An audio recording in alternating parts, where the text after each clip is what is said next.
ঢাকা ৯ সংসদীয় আসনের স্বতন্ত্র প্রার্থী ও এনসিপির সাবেক নেত্রী ডাক্তার তাসনিম জারার মনোনয়ন বাতিল করা হয়েছে।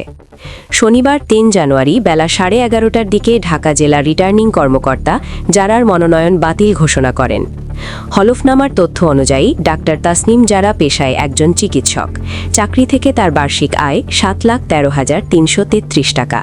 এছাড়া দেশের বাইরে তার আয় রয়েছে ৩,২০০ ব্রিটিশ পাউন্ড। তিনি আয়কর হিসেবেও পরিশোধ করেছেন ৩৪,০৫৭ টাকা। ঢাকা বিভাগের অতিরিক্ত বিভাগীয় কমিশনার রাজস্ব আজমল হোসেন বলেন, মোট ভোটারের মধ্যে ৪,৩০০ জনের স্বাক্ষর প্রয়োজন ছিল। সেটা ঠিকই ছিল, বরং কিছু বেশি ভোটারের স্বাক্ষর ছিল। তবে যাচাইয়ে দেখা যায় প্রস্তাবক ও সমর্থকের মধ্যে দেয়া ১০ জন ভোটারের মধ্যে মাত্র ৮ জন ঢাকা ৯ আসনের ভোটার। বাকি ২ জন ওই আসনের ভোটার না হওয়ায় নির্বাচন বিধি অনুযায়ী তার মনোনয়ন বাতিলের সিদ্ধান্ত নেওয়া হয়। তবে তাসনিম জারার আপিলের সুযোগ আছে। এ ব্যাপারে ফেসবুকে এক ভিডিও বার্তায় তাসনিম জারা বলেন, ঢাকা ৯-এর স্বতন্ত্র প্রার্থী হিসেবে আমি মনোনয়নপত্র জমা দিয়েছি।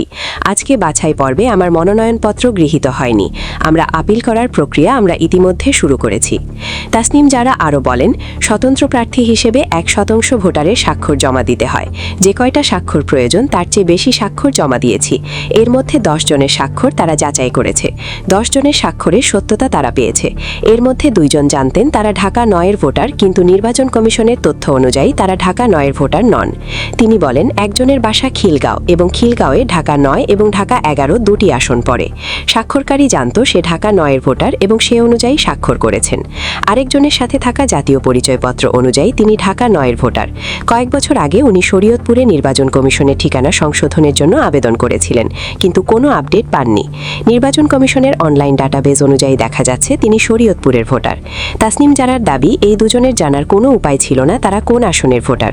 এই তথ্য জানার কোনো উপায় নির্বাচন কমিশন রাখেনি। প্রসঙ্গত, তাসনিম জারা এনসিপির জ্যেষ্ঠ যুগ্ম সদস্য সচিব ছিলেন। জাতীয় সংসদ নির্বাচনে জামায়াতে ইসলামী ও সমমনা দলগুলোর সঙ্গে এনসিপির নির্বাচনী জোট নিয়ে দল থেকে পদত্যাগ করেন তিনি। এরপর ঢাকা ৯ আসনে স্বতন্ত্র প্রার্থী হিসেবে নির্বাচনে অংশ নিতে মনোনয়নপত্র জমা দেন।